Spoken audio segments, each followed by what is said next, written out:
Hello everyone, সবাই কেমন আছেন? আশা করি সবাই ভালো আছেন। তো আজকে হচ্ছে আমি সারাদিন কি করেছি সেসব নিয়ে থাকছে আজকের এই ভিডিও। ভোর সকালে ঘুম থেকে উঠে রান্না বান্না করে গোসল করে ভাত খেয়ে তারপর আমি রেডি হয়ে গিয়েছি দোকানের উদ্দেশ্যে। আর এই যে যাওয়ার সময় ওদের সাথে দেখা হলো, ওরা খেলছে দুইজনে। ওদেরকে দেখে আমরা সেই ছোট্টবেলার কথা মনে পড়ে গেল। ছোটবেলায়ও আমি আমার বান্ধবীদের সাথে এভাবে কত খেলা করেছিলাম। এখন হচ্ছে সবাই যে যার কাজে ব্যস্ত, সবাই পড়ালেখা নিয়ে ব্যস্ত, এক একজনে এক এক জায়গায় আছি। হয়তো সেই ছোট্টবেলার দিনগুলো আর ফিরে পাবো না আমরা। আর দেখেন আজকের আকাশটা খুবই সুন্দর, তবে হচ্ছে আজকের রোদটা একটু বেশি কড়া। বাড়ি থেকে বের হয়ে আমি গাড়ি পাইনি বলে হেঁটে হেঁটে যাচ্ছি। আর এই যে দেখেন অলসতার কারণে আমি প্রথম দিকে ছাতাটা খুলি নাই, পরে অবশ্যই বেশি রোদ হওয়ার কারণে আমার ছাতাটা খুলতে হয়েছে। আর সামনে একটু হেঁটে আমি ক্লান্ত হয়ে গিয়েছিলাম, আর কিছুক্ষণের জন্য আমি গাড়ির অপেক্ষায় ছিলাম। অবশেষে দেখেন আমি গাড়িও পেয়ে গিয়েছি, এখন হচ্ছে আমি গাড়িতে করে যাচ্ছি। আজকে কিন্তু সাপ্তাহিক বাজার রাঙ্গামাটিতে বনরূপা বাজারে আর হচ্ছে কল্যাণপুর থেকে কায়গাড়া সড়ক পর্যন্ত সপ্তাহে 2 বার এখানে বাজার বসানো হয়। প্রত্যেক সপ্তাহে শনিবার আর হচ্ছে বুধবার এখানে সাপ্তাহিক বাজার বসানো হয়। আর যেদিন হচ্ছে বাজার বার থাকে ওই দিন আমার খুবই বিরক্ত লাগে, কারণ হচ্ছে এখানে গাড়িগুলা জ্যাম থাকে, মানুষজন বেশি থাকে, আর এখানে চলাচল করতেও খুবই কষ্টকর হয়ে যায়। অনেকেই আপনারা জানেন আমি নতুন একটা ব্যবসা শুরু করেছি, আমার একটা নিজস্ব দোকান আছে। তো অনেকেই আমার দোকানের লোকেশন জানেন, আবার অনেকেই জানেন না। তাই যারা জানেন না তাদের জন্য আমি আবারও আমার লোকেশনটা বলে দিচ্ছি। এখন যে বাজারটা দেখতে পাচ্ছেন এটা হচ্ছে বনরূপা বাজার, কাঁচা বাজার। তো এখানে হচ্ছে মাছ বাজার একটা আছে যেটা দেখতে পেয়েছেন, এটা ক্রস করে আপনাদেরকে যেতে হবে। তো এইটা ক্রস করলে আপনারা একটা দূর থেকে একটা 7 তলা বিল্ডিং দেখতে পাবেন, যেটার নিচে হচ্ছে মাংস বিক্রি করা হয়। এছাড়াও এই বিল্ডিংটার নিচে একটা স্বর্ণকারের দোকান আছে, এছাড়াও একটা মুদি দোকান আছে। তো এই বিল্ডিংটার নাম হচ্ছে জিএল প্রসপারিটি বিল্ডিং, অনেকে আবার চেঙ্গিস খান বিল্ডিং নামেও চিনেন। এই চেঙ্গিস খান বিল্ডিং বা জিএল প্রসপারিটি বিল্ডিং এর 2য় তলায় হচ্ছে আমার দোকানটা। সিঁড়ি বেয়ে উপরে উঠেই দেখবেন এখানে কয়েকটা দোকান রয়েছে।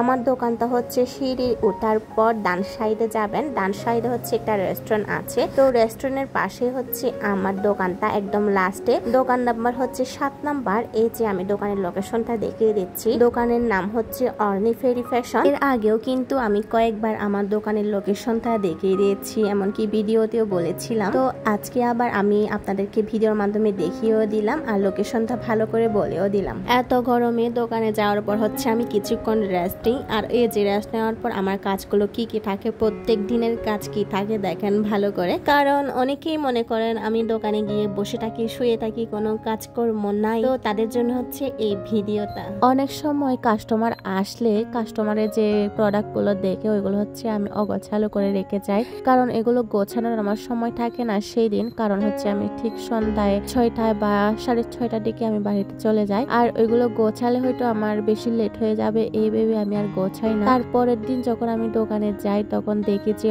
অনেক অগোছালো হয়ে পড়ে থাকে দোকানটা। দোকানের প্রোডাক্ট গুলো ভালো করে গোছানোর পর আমার কিছু হিসাব নিকাশ থাকলে আমি এগুলো করে ফেলি। এরপরে যদি কাস্টমার না থাকে তাহলে আমি কিছুক্ষণ পড়তে বসি, কারণ হচ্ছে সামনে আমার পরীক্ষা। দোকানে কিন্তু আমার ভালো করে মন বসে না পড়ায়, বা পড়তেও পারি না, কারণ আমি যখন পড়তে বসি তখন যদি কাস্টমার আসে তাহলে ওনাদেরকে আমার প্রোডাক্ট দেখাতে হয়। আমি কিন্তু ছোটবেলা থেকেই নিরিবিলি পরিবেশে পড়তে অভ্যস্ত, এরকম কলা হলে আমার পড়ার একদম অভ্যাস নেই। তবে দোকানে গেলে হচ্ছে আমার একটু কষ্ট হয় পড়তে, তবুও চেষ্টা করি একটু পড়ায় মনোযোগ দেওয়ার। আর এই যে দেখেন এখন হচ্ছে বাজে 1টা, এখন হচ্ছে আমরা সবাই মিললে দুপুরের খাবার খাবো। সবাই বলতে আমাদের এই মার্কেটে 2য় তলায় যারা যারা আছি সবাই একসাথে আমরা দুপুরে ভাত খাই যতজন থাকি। এর আগের একটা ভিডিওতে কিন্তু আমি শেয়ার করেছিলাম আমাদের এই দুপুরের ভাত খাবার নিয়ে। তো যাই হোক, আজকেও কিন্তু আমরা প্রায় 4-5 জন মিলে ভাত খাচ্ছিলাম। আর